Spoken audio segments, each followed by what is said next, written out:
Thank you. Thank you very much. Appreciate it. It's been a really great period of time.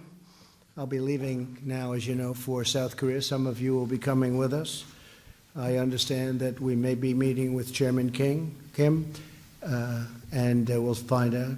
We spoke with the people. Kim Jong-un was very receptive. He responded, and so we'll see.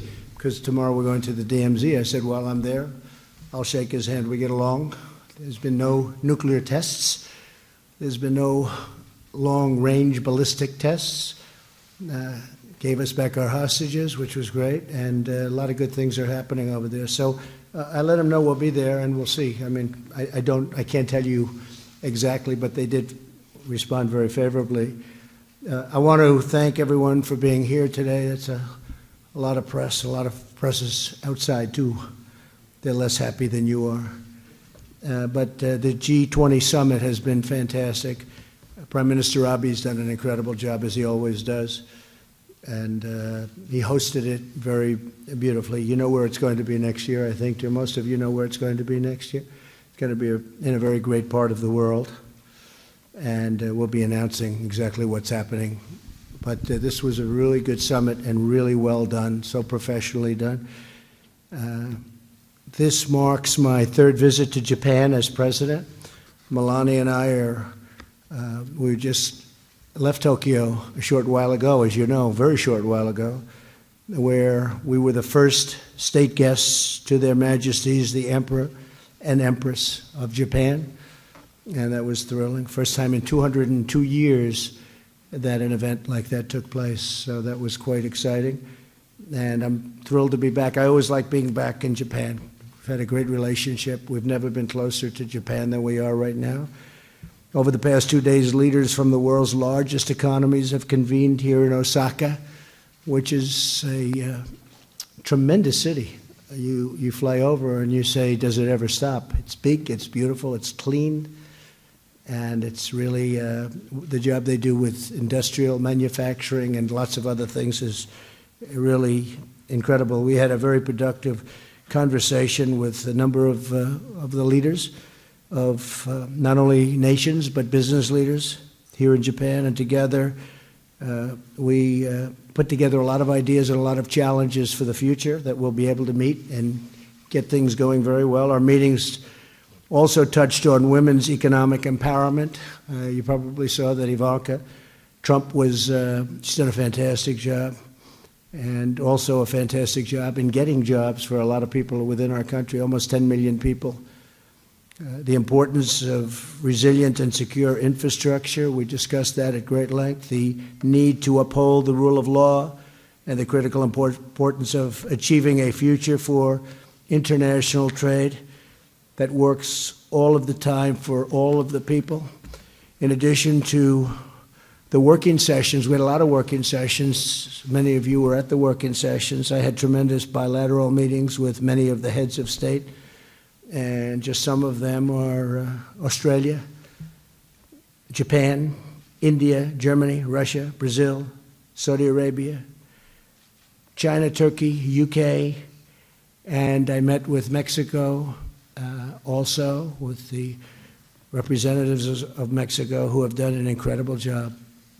They've really stepped up to the plate. I appreciate it, and I want to thank them. They have 6,000 troops at their southern border by Guatemala, and it's very hard to come in now. And they just ordered, really it was somewhat of a surprise, 16,000 troops at our southern border. Their immigration laws are very strong. Ours are a disaster. Ours are a disgrace to a country. We have loopholes and asylum that we could fix the asylum very quickly. We could get rid of and fix the loopholes, but we could get rid of the loopholes and we would have absolutely no problem at the border. But if you watch the debates, if you call them debates, whatever they were, they don't really, I think they want open borders, I guess, even though 4 years ago they wanted walls to be built. I heard we just had another judge rule against us on a section of wall, and that's disgraceful. We'll appeal it right away. Ninth Circuit, as usual, they go right into that Ninth Circuit.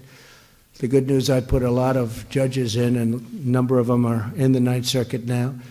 And it's very unfair. It's very unfair when a judge can do what they do, where a judge in a certain area can close down a country. But we also had a big victory last week with the wall. We had a judge in D.C.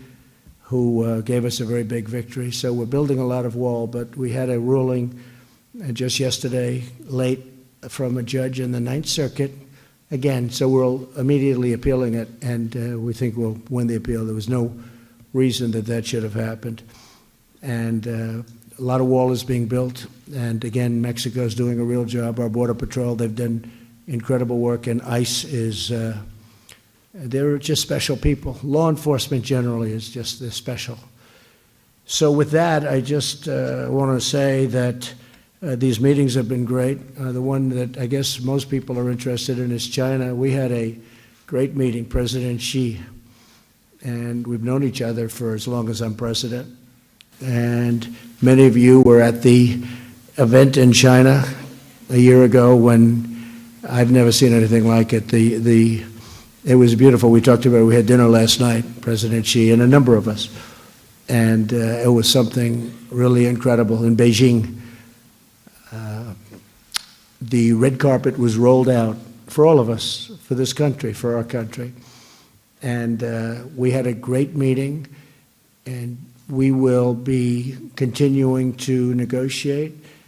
And I promised that for at least the time being, we're not going to be lifting tariffs on China. We won't be adding an additional, tremendous amount of, we have, I guess, $350 billion left, which could be taxed or could be tariffed. And we're not doing that. We're going to work with China on where we left off to see if we can make a deal. China is going to start, they're going to be consulting with us, and they're going to start spending money even during the negotiation to our farmers, our great farmers in the Midwest. I call them the great patriots, because that's what they are. They're patriots. And China is going to be buying a tremendous amount of food and agricultural product. And they're going to start that very soon, almost immediately. We're going to give them lists of things that we'd like them to buy. Our farmers are going to be a tremendous beneficiary. You know, if you look at farmers, for 15 years before I came into this position, the farms and farmers have had a hard time. You look at that graph, it was down, fairly steeply down. And a lot of it was because NAFTA was a terrible deal. Now we have I spoke with Nancy Pelosi last night about the USMCA, that's Mexico and Canada. And it's now before them, and they'll have to make a decision. But that's one that the farmers love, the manufacturers love, the unions love. It's a great deal for this country. And NAFTA was, I think, one of the worst trade deals ever made. Maybe the WTO was worse. The WTO, from the time that happened in '95, from the time that happened, China became like a rocket ship. It was pretty much flatlined, and then all of a sudden it joined the WTO, and they went through the roof. And very much to our liability, we lost tremendous amounts of money from that time. I mean, we just lost tremendous amounts. It was a terrible deal, WTO, World Trade. And if you look at NAFTA, NAFTA has been a disaster for our country. The USMCA is a great deal for our country. I think Canada's happy, but they're not happy like we're happy, but they're very happy. It's a good deal for Canada, good deal for Mexico. They want it. Mexico just approved it in full. Canada is waiting for us to approve it. I was with the Prime Minister, just left him a little while ago, and they're thrilled with the deal, and we're thrilled. Everybody wants it. And hopefully it'll be a bipartisan deal. I view that. I told that to Nancy Pelosi. I said, view this as a bipartisan deal, because a lot of the Democrats want it, especially, I would say, the farm areas, but really the industrial areas also. The unions, we've got things on wages, and we have things on the environment that few people have ever been able to get into an agreement. And it's a very big deal. It's a very big deal. And it's a great deal. Tremendous support. So they have to put it up for a vote.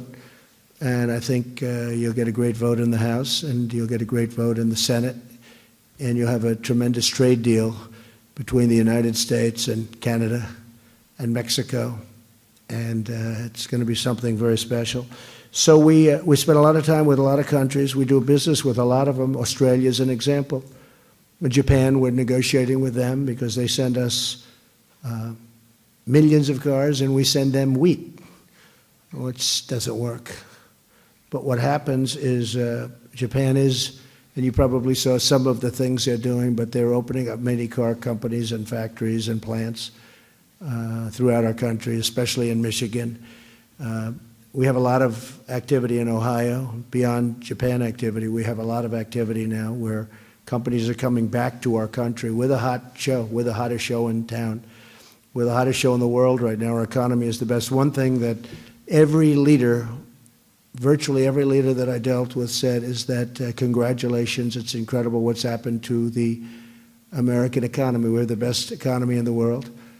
And it's something, and it started from Election Day. I put it out yesterday because we took a tremendous boost from the day after I got elected. The stock market went crazy from that point until essentially now. I think we hit in certain of the markets, we hit the all-time high again for many, many times. I can't tell you what it was, but many, many times. We broke the record, and our stock market is great. Our jobs are great. We have the best job numbers essentially we've ever had. In some categories, definitely we've ever had. The minimum, you could say, is in 51 years, but it's really more than that, and now it's going to be more than that. African American, Asian American, you saw that. Hispanic American, the best numbers in history, the history of our country. We have the lowest unemployment numbers, best numbers. And many others too. Blue-collar workers are doing fantastic. They're the biggest beneficiary of the tax cuts, the blue-collar. Blue-collar, we talk about for the rich, it's really for everybody. And it's also for big companies where they're moving here. And remember who owns the stocks, because the people that own the stock, it's not the big companies, it's the people with 401ks whose numbers are 60% and 70% and 42% and all different numbers that are tremendously high, where the other spouse thinks that the spouse that's investing in the 401k is a super genius. But those 401ks are very high. And if you listen to what I've been listening to, and we're not going to devote any time to it, but with that kind of an attitude, their 401ks are going to crash and the market would crash. Because with what they want to do, you would crash the market. And the amount of wealth that would be lost would be incredible. But I'd rather wait till later in the campaign to say that, because to be honest with you, I want them to go and take these policies and bring them up. I don't want them to change them anytime soon. Let them go have a good time. But it's been very interesting to watch what's happening. Actually, I found it very interesting. So with that, we'll take a few questions, and then I'm heading out to South Korea. And I may or may not see Kim Jong-un, but we'll be heading out to South Korea, spend about a day and a half there with President Moon, who's a really good guy. He was here too, as you know. I saw him. I met with him also. And we'll see what happens. Please, John. Thanks, Katie.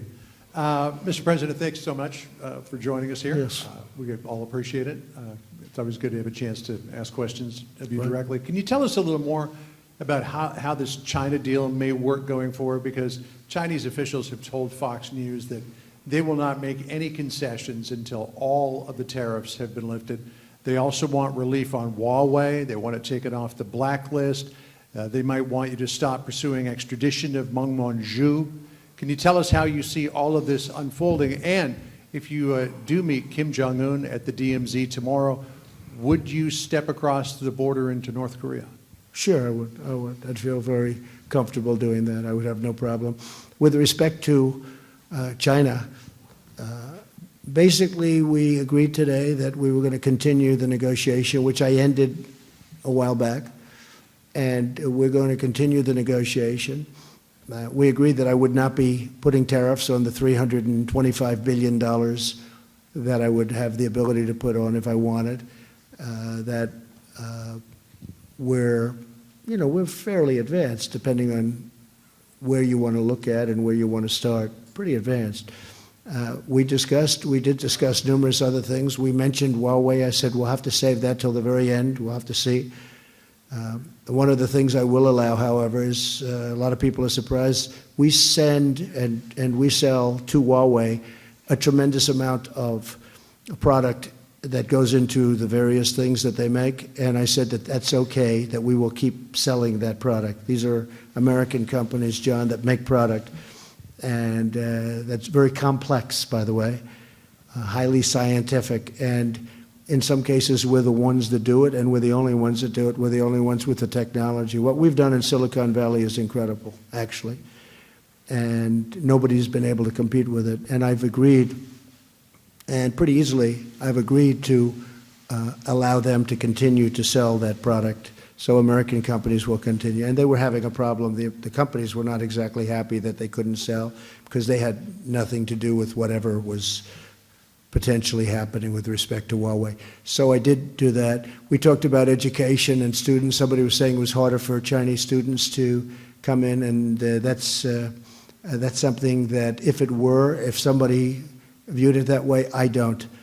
We want to have Chinese students come and use our great schools, our great universities. They've been great students and tremendous assets. But we did discuss it. It was brought up as a point.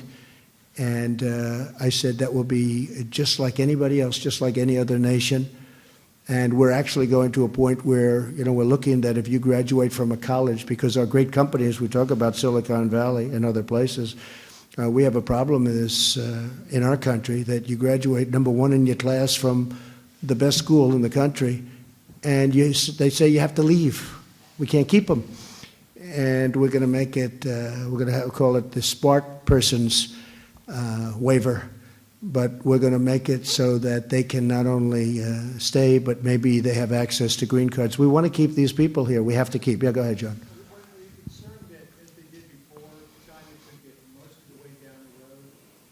Sure, that could happen, but we're holding on tariffs, and they're going to buy farm product. So, but that could happen, John. This doesn't mean there's going to be a deal, but they would like to make a deal, I can tell you that. And if we could make a deal, it would be a very historic event. We've never really had a deal with China. We've had tremendous deficits, tremendous amounts of money was put into China, $500 billion a year, and I mean, not just surplus and deficit. I'm talking about real hard cash. And it should have never, ever been allowed to have happened for all of our presidents over the last number of years. Go ahead, please. Yes, Mr. President. Steve Herman from the Voice of America. Good. After your discussions with Prime Minister Abe here, are you still thinking about withdrawing from the U.S.-Japan Security Treaty? And what did the Prime Minister say to you about that? No, I'm not thinking about that at all. I'm just saying that it's an unfair agreement. And I've told him that for the last 6 months. I said, look, if somebody attacks Japan, we go after them, and we are in a battle, full force and effect. We are locked in a battle and committed to fight for Japan. If somebody should attack the United States, they don't have to do that. That's unfair. That's the kind of deals we made. Every deal's like that. I mean, it's almost like we had people that they didn't either care or they were stupid, but that's the kind of deals we have. That's just typical. But I told them, I said, we're going to have to change it because, look, nobody's going to attack us, I hope. But, should that happen, it's far more likely that it could be the other way. But should that happen, somebody attacks us, if we're helping them, they're going to have to help us. And he knows that. And he's going to have no problem with that. Yes, please. Thank you, Mr. President. I actually have a Russia question, but I wanted to quickly clarify. Is Meng Wanzhou's case also going to need to wait till the very end, or is it possible the U.S. would drop the extradition effort? On what? Ms. Meng from Huawei, the top We financial didn't discuss executive. Ms. Meng. That was not discussed. We did discuss Huawei, but we didn't discuss her situation. Okay, thank you. On Russia, respectfully, it seemed like maybe you didn't really mean it when you said yesterday don't meddle in our elections, Mr. President, and then you guys Well, both I did started say it. laughing. You're going to have to take a look at the words. I did say it. And we had a discussion. We had a great discussion, President Putin and myself. I thought it was really a tremendous discussion. I think they'd like to do trade with the United States, and they have great product. They have great land. They have very rich land and a lot of oil, a lot of minerals, and the kind of things that we like. And I can see trade going out with Russia. We could do fantastically well. We do very little trade with Russia, which is ridiculous, frankly. So I could see some very positive things happening. Yeah, but as per your question, though, I did say it, and I did discuss it a little bit after that, too. Yeah, please. Okay. Thank you, Mr. President. Yesterday, former President Jimmy Carter suggested that your presidency is illegitimate and that you only got the White House with help from Russia. Your reaction to that, sir? Russia. Isn't it crazy? Okay, Jimmy Carter, look, he was a nice man. He was a terrible president. He's a Democrat, and it's a typical talking point. He's loyal to the Democrats, and I guess you should be. But as everybody now understands, I won not because of Russia, not because of anybody but myself. I went out, I campaigned better, smarter, harder than Hillary Clinton. I went to Wisconsin. I went to Michigan the night of the vote. I had 32,000 people at 1 o'clock in the morning on election day. I won Michigan, I won Wisconsin, I won Pennsylvania, I won states that traditionally haven't been won by a Republican, for many years haven't been won by a Republican. And this had nothing to do with anybody but the fact that I worked harder and much smarter than Hillary Clinton did. Now, I'll say this, Jimmy Carter, I was surprised that he would make a statement. I saw it. It was not a big thing, but I saw the statement. And it's, you know, a lot of Democrats like to make that statement. He's been trashed within his own party. He's been badly trashed. I felt badly for it because you look over the years, his party has virtually, he's like the forgotten president. And I understand why they say that. He was not a good president. Look at what happened with Iran. That was a disaster. What Iran did to him, they tied him up in knots. The reason Ronald Reagan probably became president.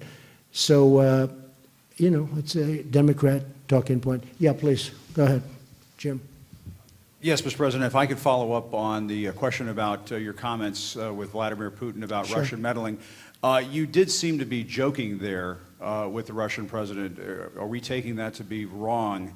And what is it with your coziness with some of these dictators and autocrats at these summits? With Mohammed bin Salman, the Crown Prince of Saudi Arabia, when you were asked about the case of Jamal Khashoggi, you did not respond to that question in front of the Saudi I don't know Crown that Prince. anybody Were you asked me. afraid of, were you afraid of offending him on that subject? No, not at all. I don't really care about offending people.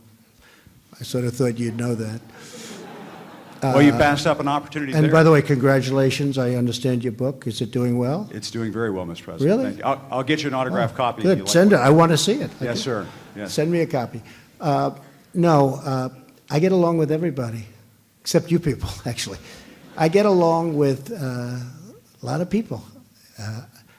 I have a tremendous relationship with President Xi. Nobody else would have the deal that we have. We're getting tens of billions of dollars from China coming in. A lot of things are happening. And despite that, we're moving along towards something that could be very historic. But I get along with President Putin. I get along with Mohammed from Saudi Arabia. Look, I spoke to Saudi Arabia when the oil prices a year ago were getting very high. And I wasn't so nice. And I said, you got to get some more oil into the system because what's happening is no good. And they did. And people are driving at, you know, very low numbers right now. You haven't seen. In the old days, you'd have spikes where the gasoline went to $5 and more, and it wasn't so good. But I also get along with people that would be perceived as being very nice. You have a lot of very nice leaders of countries. I was with Prime Minister May today. I was with so many. You take a look. New head of Australia. Look at Japan. Abe, Prime Minister Abe is a fine. They're all fine as far as I'm concerned. Some are stronger than others. Some are tougher than others. And a lot of people. If I may, though, Mr. President, on the case of Jamal Khashoggi, we have a lot of journalists in this room who object to what appears to be the Saudi government's complicity and perhaps orchestration of the assassination and dismembering of a journalist. Yeah. And when you were given the opportunity to call Mohammed bin Salman out on that, you did not do it. Did you do it privately? And do you agree that it is despicable for a government to kill a journalist in that fashion? Yes, I do. I think it's horrible. Or anybody else, by the way. Yeah. But I think it's horrible. And if you look into Saudi Arabia, you see what's happening. 13 people or so have been prosecuted. Others are being prosecuted. They've taken it very, very seriously. And they will continue to. And I've let everybody know I'm very unhappy about that whole event. But if you look at what's going on, and right now within Saudi Arabia, they're prosecuting additional people. There's a lot of things happening. At the same time, I will also say, and nobody so far has pointed directly a finger at the future king of Saudi Arabia. I will say, I spoke to his father, Jim, I spoke to his father at great length. They've been a terrific ally. They're creating millions of jobs in this country. They're ordering equipment, not only military equipment, but $400 billion worth of, and actually even more than that over a period of time, worth of different things. And with that being said, I'm extremely angry and unhappy about a thing like that taking place. But as of this moment, more than 13 people are being prosecuted, and I hear the number's going to be going up. But it's a good question. Yes, please. Thank you, Mr. President. I'm Ching-Yi Chang with Shanghai Media Group. Yes. It's very good to know that you avert the further escalation of trade tension with China. And can you share some details of your interaction with President Xi this time? And also, if I may, another quick question on North Korea. Do you think it's possible that there will be a third one-on-one summit with Oh, sure. Chairman Kim within this year? Well, it might happen tomorrow. I mean, to be honest, we won't call it a summit. We'll call it a handshake if it does happen. I don't know that it will, but it could happen. I think he'd like to do it, and I wouldn't mind doing it at all. I'm literally visiting the DMZ. And so, but I will, as per your question about President Xi, he's a brilliant leader. He's a brilliant man. And you know better than I, he's probably considered to be one of the great leaders in 200 years in China. And we just have he's strong, he's tough, but he's good. We have a very good relationship. And I said, we can't have it where the United States loses this kind of money for the privilege of building up China. It has to be a fair deal. And he understands that. But as he said, nobody ever came to us. It's true. No other president came to him. My presidency could be a lot easier, not only for that, but for many other reasons. It'd be a lot easier. But I don't want it to be easy. It's a point in time. I have a chance to do things that nobody else has ever done. So we're making a deal with China, or we're attempting. And if we don't, we'll go back into, we have a tremendous ripe field of tremendous money that would be coming into our country. But I have a feeling that over a period of time, and again, I'm not rushed, and I told him that I want to get the deal right. It's extremely, I wouldn't even say complicated, but very intricate. But in the meantime, I think our farmers are going to end up being the great beneficiary. And what I did with the farmers, because they did lose a certain amount of money, I went to Sonny Perdue, who's our Secretary of Agriculture. I said, Sonny, how much money in the best year did China spend on our farms, in our farms, buying? He said, the best year, about $16 billion. I said, okay, well, we're taking in much more than that now every year in tariffs. And I took $16 billion out of those tariffs, and essentially out of those tariffs, and we're distributing it among farmers who have been hurt because they've been used as a pawn so that China could get a good deal. But in the end, the farmers are going to be the biggest beneficiary. But I've made up for the fact that China was, targeting our farmers because they know the farmers like me, and I like them. I love them. And they sort of love me, I guess, when you get right down to it. And it was $16 billion. It's a lot of money. But I took it out of the tariff money, essentially, and we We are in the process of distributing. The farmers could not be happier. Other than they're unusual. I had them around a table, many of the farmers, and about 5 weeks ago, they said, we don't want money. We want just a level playing field. I said, you're right. Most groups want money. They'll take any way you want to give it to them, they'll take. The farmers are in a class by themselves in so many ways. They don't want subsidies. They don't want a handout. All they want to do is have a level playing field. They're unbelievable people. And as I said, they're unbelievable patriots. John? Thank you, Mr. President. Thank you. First, a quick follow-up. You've made this very public invitation to Kim Jong-un. Yeah. Will it be a bad sign if he doesn't show up? No. Of course, I thought of that because I know if he didn't, everybody's going to say, oh, he was stood up by Chairman Kim. No, I understood that. It's very hard to, he follows my Twitter. He does? It's very hard. He Yeah, follows I you on guess so, Twitter? because we got a call very quickly. Okay. A lot of people follow it. But, they've contacted us and they'd like to see if they could do so. And we're not talking about for, extended, just a quick hello. And we get along. I get along with him and I get along with other people. For instance, on Jim's question, it's a fair question, but I really have great relationships with everybody. I think, I said a long time ago that maybe I'll be a sleeper on foreign policy. And if you look at what's happened on foreign policy, now we are working on Iran, and we'll see what happens. I think they'd like to make a deal. I think they'd be very smart to want to make a deal, but we're going to see what happens. I'm okay. I have all the time in the world. They're doing very poorly. They were very brutal when I first came in. 18 sites of confliction, meaning where they were behind. But I think on foreign policy, if you look at what's happening, and the other thing that's happening is we're not being taken for suckers anymore. I mean, we have countries where we'd lose on defending them because we defend a tremendous percentage of the world, and they don't pay us for it. And then on top of it, we lose money with that same country on trade. And it's all changing, and they understand it's changing, and they expect it to change. They can't believe, honestly, like I'd ask Prime Minister Abe, I said, how did this happen?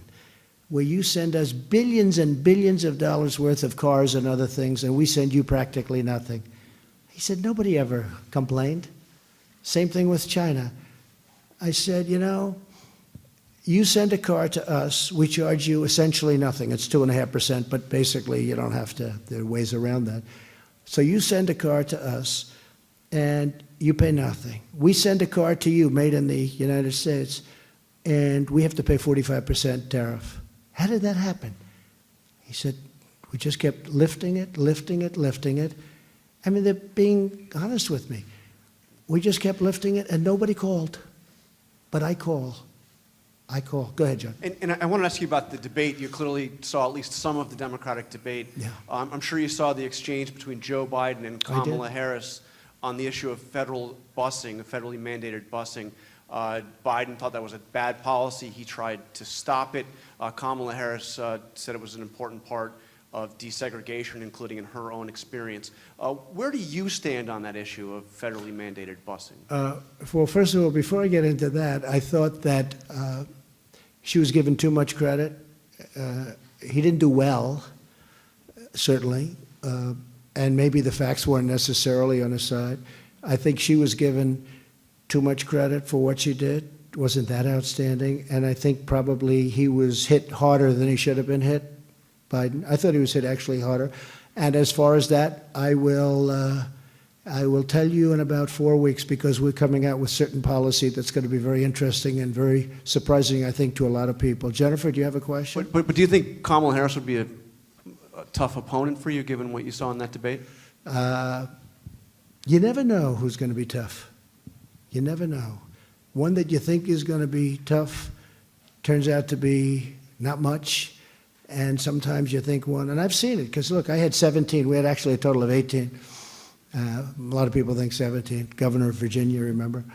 Ed, the governor of Virginia, wasn't there long, the previous governor.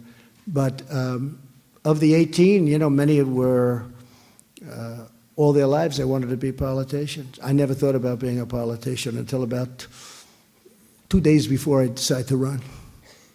A little before that, but not too much before. And they you looked at some of them, they're very talented. You look at their resumes, it's like, great. And sometimes the ones that I thought would be the toughest were not the toughest at all. I mean, I could write a book. I should write a book. But some of the people that I did in the Republican, because we had sort of a similar thing. We had 18 instead of, I guess they have 24, 25. But some of the ones that I thought would be absolutely without question the toughest turned out, I didn't think they were tough at all. Others that a lot of people said weren't tough, they were tougher. I think she was given far too much credit for what she did. That was so out of the can, what she said, and that thing was right out of a box. And I thought that he didn't respond great. I wouldn't say it was this was not Winston Churchill we're dealing with, okay? But it wasn't. I don't think nearly as bad as they portended it to be. Jennifer, go ahead. Thank you, Mr. President. Thank you. Could I clarify your negotiations and what you agreed to with China on Huawei? Sure. Did you agree that Huawei can sell to the U.S. or that U.S. companies can sell to U.S. Huawei? companies can sell their equipment to Huawei. We're talking about equipment where there's no great national emergency problem with it, but the U.S. companies can sell their equipment. So we have a lot of the great companies in Silicon Valley and based in different parts of the country that make extremely complex equipment. We're letting them sell to Huawei. And then on Turkey, sir, will Turkey face sanctions if it goes ahead with the S-400 purchases? Okay, so Turkey is an interesting case because there's another one, Jim, that I get along with very well, and he's a tough cookie, okay? Right? President Erdogan. He's tough, but I get along with him. And maybe that's a bad thing, but I think it's a really good thing because, frankly, he wanted to wipe out, he has a big problem with the Kurds, as everyone knows, and he had a 65,000-man army at the border, and he was going to wipe out the Kurds who helped us with ISIS. We took out the caliphate. We have 100% of the caliphate. And I called him and I asked him not to do it. They are, I guess, natural enemies of his or Turkey's. And he hasn't done it. They were lined up to go out and wipe out the people that we just defeated the ISIS caliphate with. And I said, you can't do that. You can't do it. And he didn't do it. So I have a relationship. But let me tell you, so he goes out. During the Obama administration, he wants to buy our Patriot missile. Right? They wouldn't sell it to him. He wants to buy, even though he's a member of NATO, and in theory he could be an ally if he respected the president, and he's got a big army, and he's, they're fighters, Turkey's big fighters, and we're working on Idlib province together because he doesn't want to see 3 million people killed, and neither do I in Syria. And I mentioned that was another thing I mentioned, folks, to President Putin. I said, please, take it easy with Idlib, because, they've been encircling that. I think if I didn't put out a statement 6 months ago, that would have been catastrophic. But they have 30,000 terrorists in Idlib province. You have 3 million people. And, getting terrorists is okay. But you don't want to kill 3 million people or 1 million people to get the terrorists. So anyway, we get along great, but what happened with Turkey, and I will tell you when it's fair, when it's not fair, he wanted to buy the Patriot missile. President Obama's group said no. He kept wanting to buy it. They kept saying no, no, no. Couldn't buy it. Now, he needed it for defense. So he then went to Russia, and he bought the S-400, made a deal to buy it, because he couldn't get it. They wouldn't allow him to buy it. They wouldn't allow it. This administration, meaning this administration previous to mine, would not let him buy it. So he goes out, he goes to Russia, and he makes a deal for the S-400. And let's assume it's not nearly as good. But he made a deal. He paid him money, a lot of money, put up a lot of money. And he bought it. As soon as he bought it, people went back to him from our country, and they said, listen, we don't want you to use that system because it's not the NATO system, et cetera, et cetera. You know all the reasons. We don't want you to use that system. Do us a favor. We'll sell you the Patriot. He said, it's too late. I already bought it. There was nothing he could do. He already bought it. In the meantime, he bought over 100 F-35s, the greatest fighter jet in the world. It's stealth. You can't see it. It's real hard to beat something when you can't see it. But he bought over 100. I think he bought 116. But he bought over 100, a lot. And he has options for more. And now he wants delivery. He's paid a tremendous amount of money up front to Lockheed, our company, our jobs, everything. And now they're saying he's using the S-400 system, which isn't compatible with our system. And if you use the S-400 system, Russia and other people can gain access into the genius of the F-35. But honestly, I'm all for our country, but he got treated very unfairly. He was told, you can't buy it, you can't buy it. You know, it's the old secret, when you can't have something. All of a sudden, he ends up going getting something else, and then they said, first they said, we'll sell it to you, you can have it in 4 years. Then they said, we'll get it to you immediately. But he said, I can't do it. I've spent a fortune on buying another system, similar system, from Russia. The problem is he already bought the planes, and the planes aren't compatible from our standpoint, not from the standpoint of compatibility, but from our standpoint, national security-wise. So it's a mess. It's a mess. And honestly, it's not really Erdogan's fault. So now we have breaking news. Donald Trump loves Turkey. So he that means loves Turkey. Donald doesn't sound Trump like is you're- on the side of Turkey instead of the United. No, I'm not. You don't I sound like love you wanna our go country, ahead but with I have to sanctions. tell you, President Erdogan, who has done, he gave me our pastor back, Pastor Brunson. Nobody else could get him back. Remember? They couldn't get him back. President Obama, he was in jail for 35 years. He was going to be in jail forever. Pastor Brunson, who was an innocent man. I called him, and after a very short period of time, Pastor Brunson was standing in the Oval Office with me, and he was back. So, you know, he's been, from my standpoint, and he's a tough guy, okay, when you talk about tough. He's tough, but I get along with him. I think he was unfairly treated. We were told you can't have it. And then after he bought another system, we said, we'll sell it to you, we'll give it to you right away. But he couldn't use it then. But by that time, he had already bought the plane. So it's a complicated deal. We're working on it. We'll see what we can do. Can I ask you one last quick thing on China? Yes, go. So there was a negotiation on Huawei, welcoming students, holding off on tariffs. So it sounds like China has agreed to buy more ag, but is this a lopsided agreement, or what more did No, China we agree to? agreed on China. It's actually a good question. I did agree to allow our companies, you know, it's jobs. I like our companies selling things to other people. So I allowed that to happen. Very complex things. Not easy. This is not things that are easy to make. Very few companies are able to do it. But a tremendous amount of money. Our companies were very upset. You know, these companies are great companies. You know all of them. But they weren't exactly happy with it. But we're allowing that because that wasn't national security. We're allowing them to sell.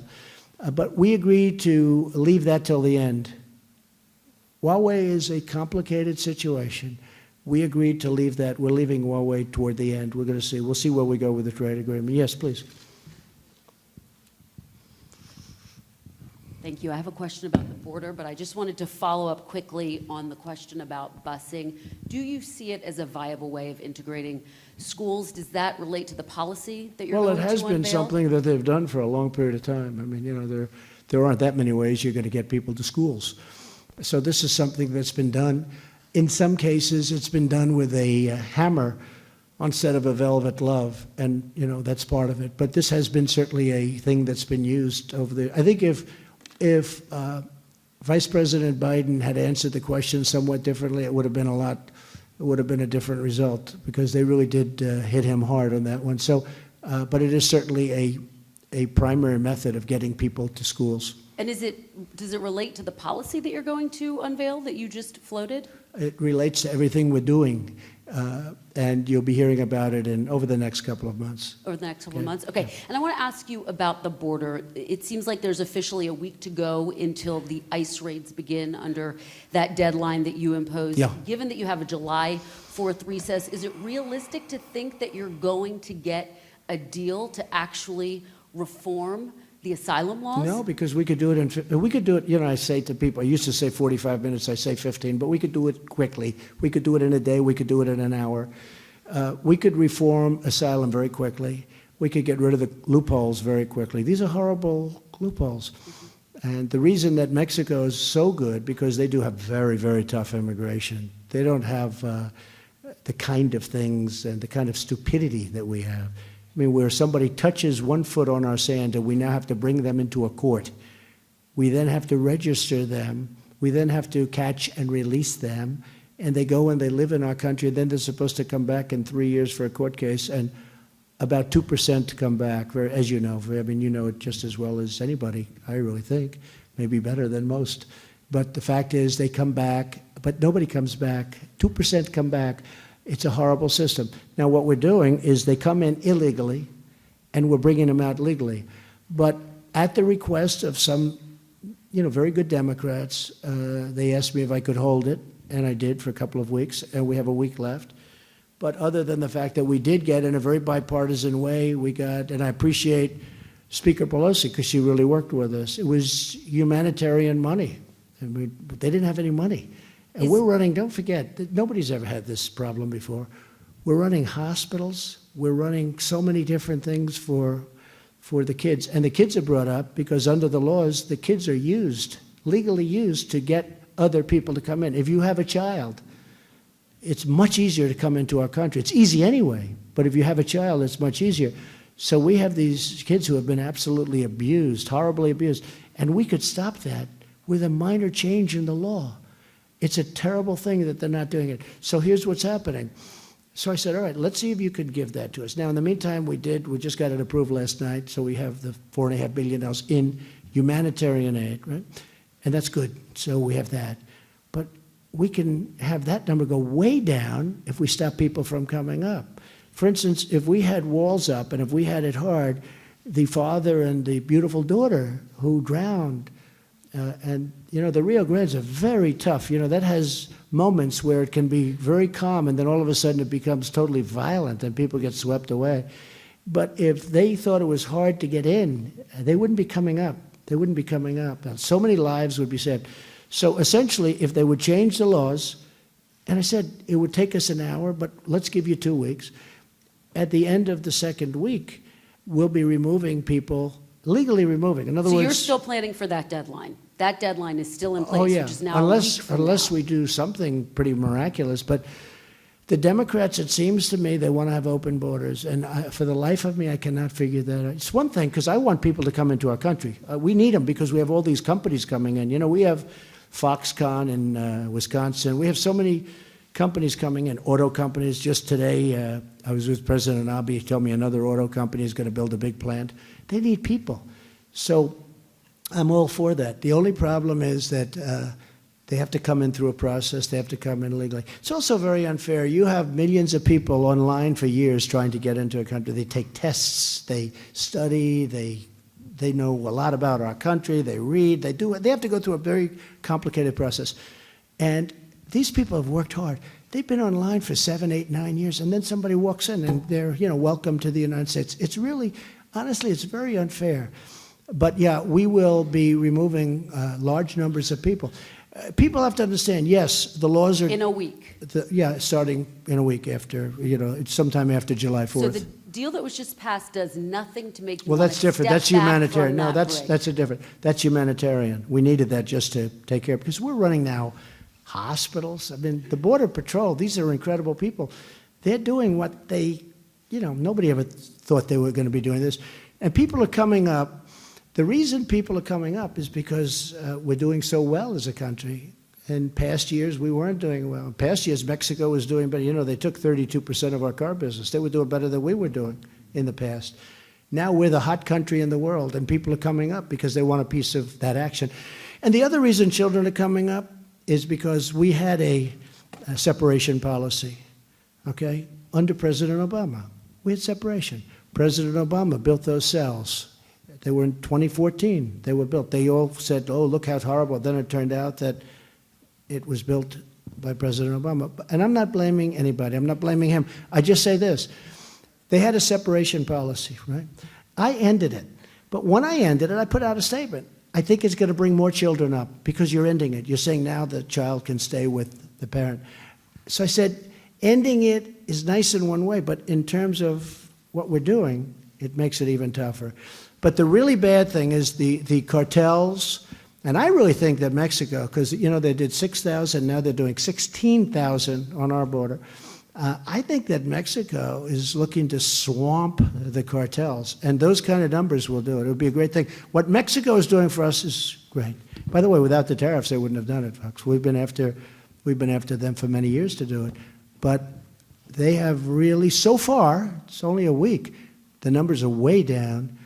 And so far, a lot of good things have happened. Yes, sir, please.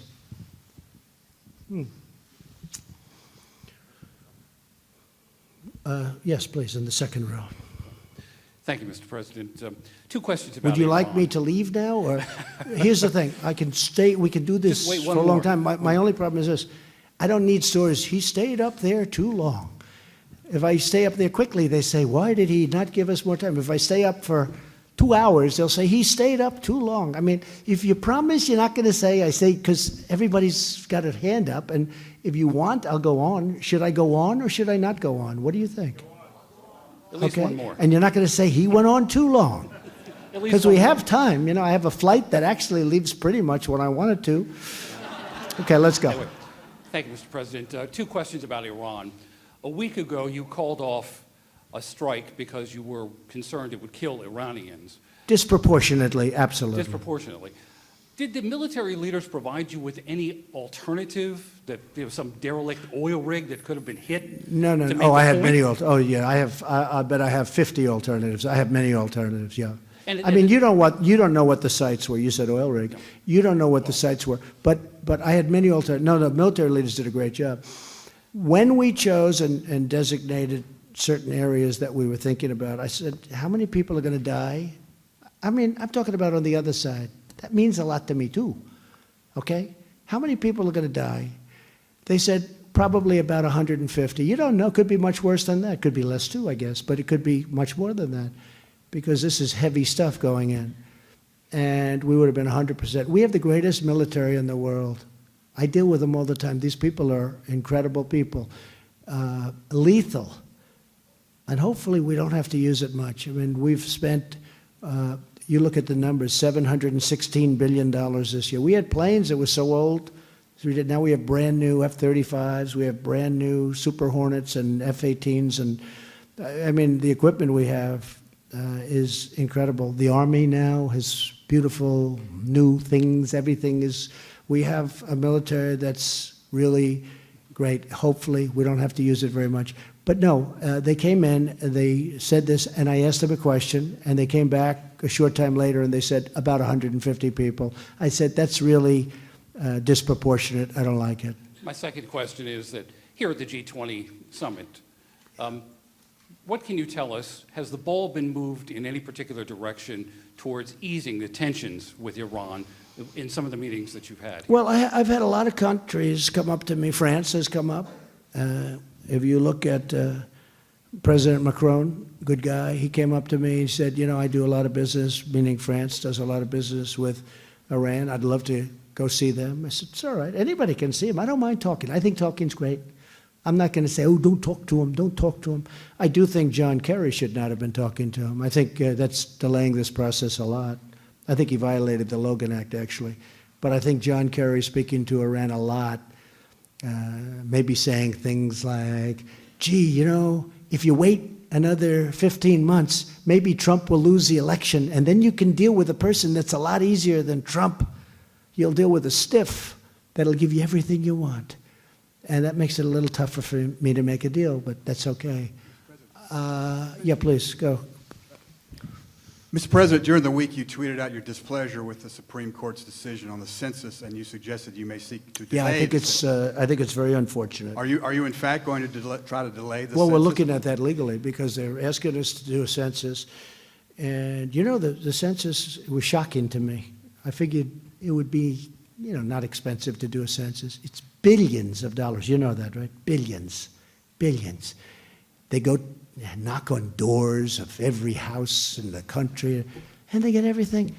They're not allowed to ask whether or not somebody's a citizen of the United States. How horrible and ridiculous is that? So we are looking at that, yeah, sure. Do you know if because you it have the legal wasn't authority to do that? a real decision that, boom, this is the way it is. It was like now, right now. It depends on what happens, I guess. It was a very strange decision. It was a very, very sad decision. Not in terms of voting, not in terms, just a very sad.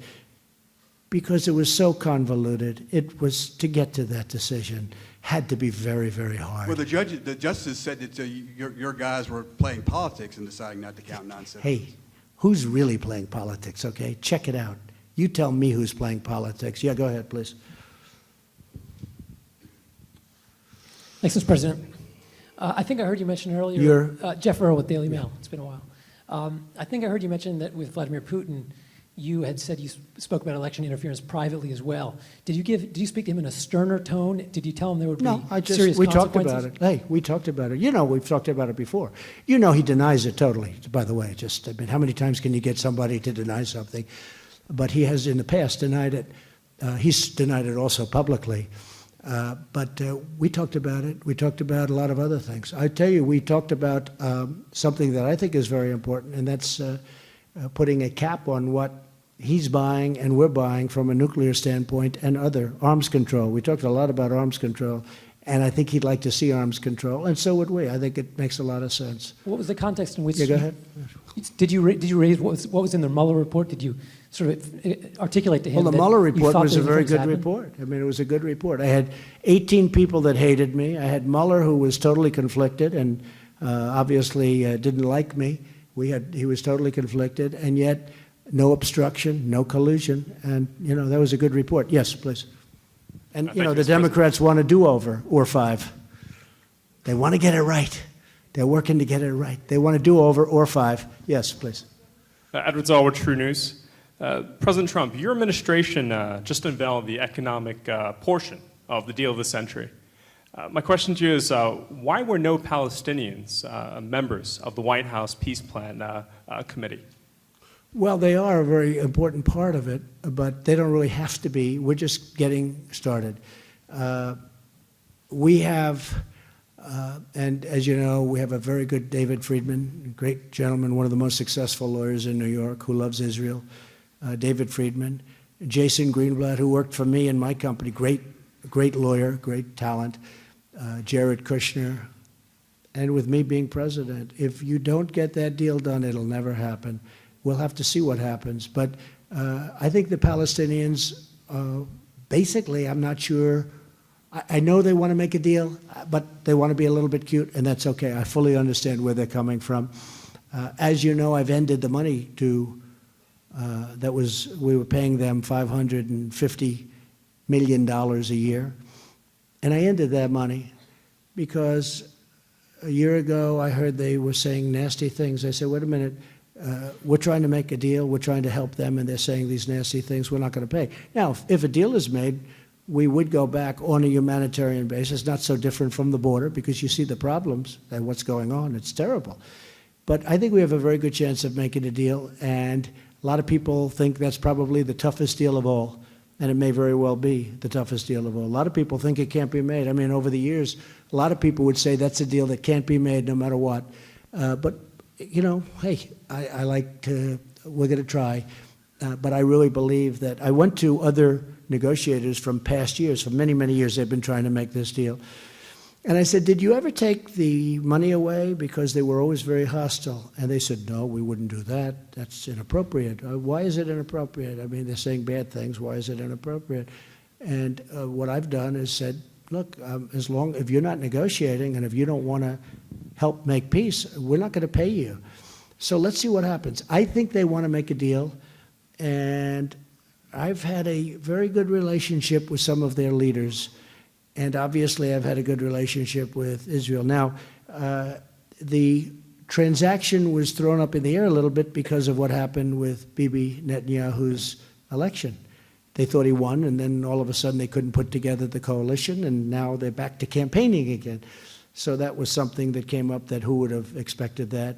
Maybe something will happen faster, but you know that's going to be going on for about 3 months. There's a good chance we could, there's a chance. I don't want to even say good chance on that one because people say it's the hardest deal. I've heard when I was young, I'd say, what do you think of this? Oh, that's tougher than Israel and the Palestinians making it. They used to use that as like the metaphor. They used to use that as the excuse for a deal that was very tough to make. So it's probably about the toughest deal to make. I actually think that there's a good chance. Yes, sir, please, go ahead. Yeah, white shirt. No, the gentleman behind you. Yeah, okay, go ahead. We'll get you. Thank you. Go ahead. That's the man I'm looking at. Dimitri Sevastopoulos, Financial Times. Can I just ask first one clarification? Sure. Are you saying you're taking Huawei off the Commerce Department not at all. entity No, list? we're going to be talking about Huawei, but we are going to be supplying equipment from our companies. Our companies make billions and billions of dollars worth of equipment, but we are not discussing Huawei with President Xi yet. I want to see, before we start getting into that, I want to see where we end up. We have to. We have a national security problem, which to me is paramount, very important. But are you taking Huawei off the Commerce Department entity list? We're talking about that. We have a meeting on that tomorrow or Tuesday. Okay. And my question is, you talk a lot about the economic and the trade practices of China. You're very critical. You don't talk so much about the national security concerns about China. Well, what do you worry about China? It goes in terms without. of- I think that goes without saying. I mean, look what I've done. Look who's done what I've done. I took ZTE off, if you remember. I was the one. I did that. That was a personal deal, and then President Xi called me, and he asked me for a personal favor, which I consider to be very important. He's a leader of a major country, and it was very important to him, having to do with where the employees are located and his relationship to that area. And it was 85,000 employees, and they were almost out of business. And he agreed to pay $1.2 billion penalty and some other things, including a board change and including some management changes, et cetera. The ZTE, which is much smaller than Huawei, but it's very big. And they paid us $1.2 billion. I mean, part of the problem is then the Democrats go out and say, if I got $200 trillion, they'd say, this was terrible, what a terrible deal. Because that's the way politics is. It's sort of sad. But, we got $1.2 billion, and we closed it, we opened it. And we had certain changes made, as you know.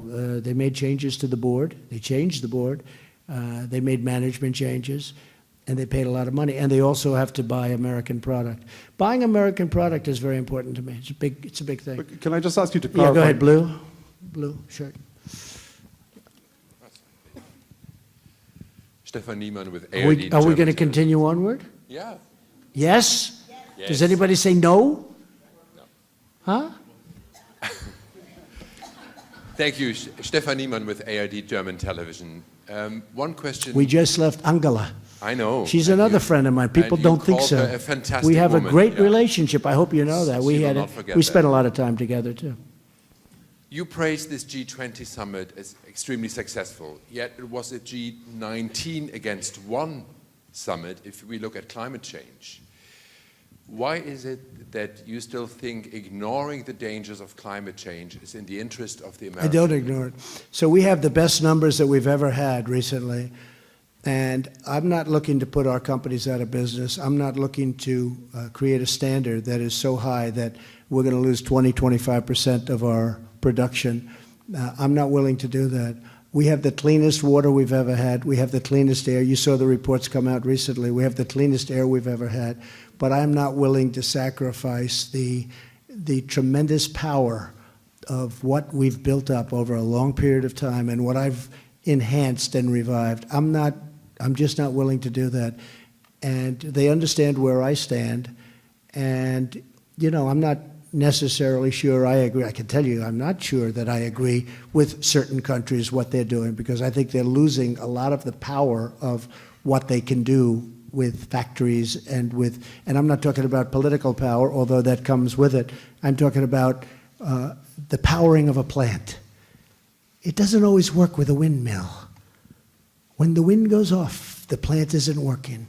It doesn't always work with solar because solar is just not strong enough. And a lot of them want to go to wind, which has caused a lot of problems. And the problem with wind is the United States, we're subsidizing these wind towers all over the place because wind doesn't work, for the most part, doesn't work without subsidy. And I don't want to be subsidizing things that don't have to be subsidized. The United States is paying tremendous amounts of money on subsidies for wind. I don't like it. I don't like it. I don't want to do that. We'll take a few more. Go ahead. Go ahead.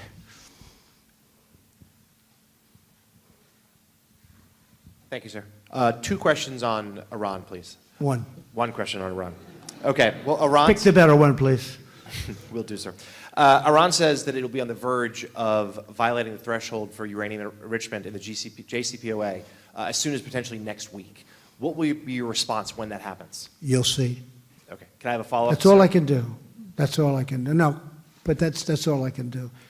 I can only say, you'll see, we cannot let Iran have a nuclear weapon. Just can't do it. Please. Thank you, Mr. President. Celia Mendoza from VOA Latin America. You met yesterday with President Putin, and the readout says that you touched the subject of Venezuela. Yeah. Can you expand a little bit of what was said during the meeting about Venezuela? And also... well, first of all, we're following Venezuela very closely. It's a catastrophe. It's what socialism can do. I use it all the time. I mean, it's what socialism can do. It was one of the richest countries 20 years ago. It's got among the largest oil reserves in the world. And they don't have food. They don't have water. It's really actually incredible. I've discussed it with almost every leader this weekend. We discussed Venezuela because we don't ever want that to happen to us or their countries. Okay, go ahead. You mentioned that change of regime takes time, and then in Venezuela it has Oh, sure, it proven- takes time. But do you think that is a possibility? Problem is, so many people are leaving Venezuela.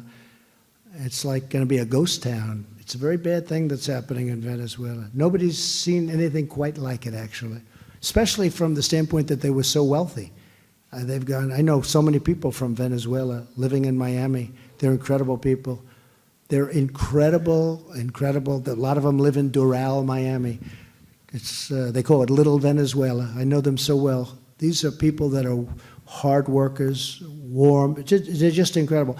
And to see what's happening to Venezuela is heartbreaking. It's really heartbreaking. President, do you think that it is a time for change the strategy? And do you still believe that Juan Guaido is the person to lead the country? You have back him up? Sure. You have a lot of strategies. I have 5 different strategies. I could change any moment. But in the meantime, we're helping them from the standpoint of aid. We're getting as much aid as we can. I think they're making a big mistake because they're not making the aid very easy, as you know. They're not making it easy to get to people. But people are starving to death, and their water, they have no water. They have no water. They have oil, but they don't have any water.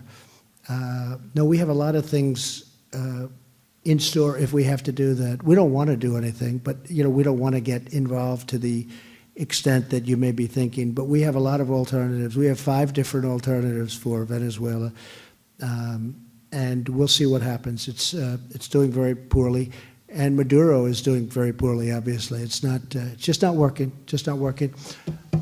Yes, ma'am. Go ahead. I just wanted to. From where are you? Politico. Anita Kumar, Politico. I just wanted to follow up on the questions that were asked, that Jim asked about. Question about the Crown Prince that you met with earlier today. I didn't hear you answer the question. Did you raise the killing of Jamal Khashoggi with him, and what was the response? I asked him what was happening, and he was telling me that, I think he said 13, but it could be more, and I think he said more in the works. That there are large numbers of people being prosecuted. He's very angry about it. He's very unhappy about it. And I did mention it to him very strongly, and he answered very strongly, but they're prosecuting large numbers of people. That was a bad event. And sir, Okay, can I just yeah, follow? go ahead, Sir, please. could I just follow up? You mentioned that the intelligence you mentioned that no one had pointed the finger at him, but actually the CIA did, the intelligence communities. I cannot comment on intelligence community. I'm not, probably, I guess I'm allowed to do what I want to do in terms of that, right? We can declassify, unlike Hillary Clinton. She decided to just give it out. We can declassify. The truth is that I just don't want to talk about intelligence, but I will say this. A lot of people are being prosecuted, and they're taking it very seriously over there. And they've done a great job in Saudi Arabia from the standpoint of women, and from a lot of different things are happening in Saudi Arabia.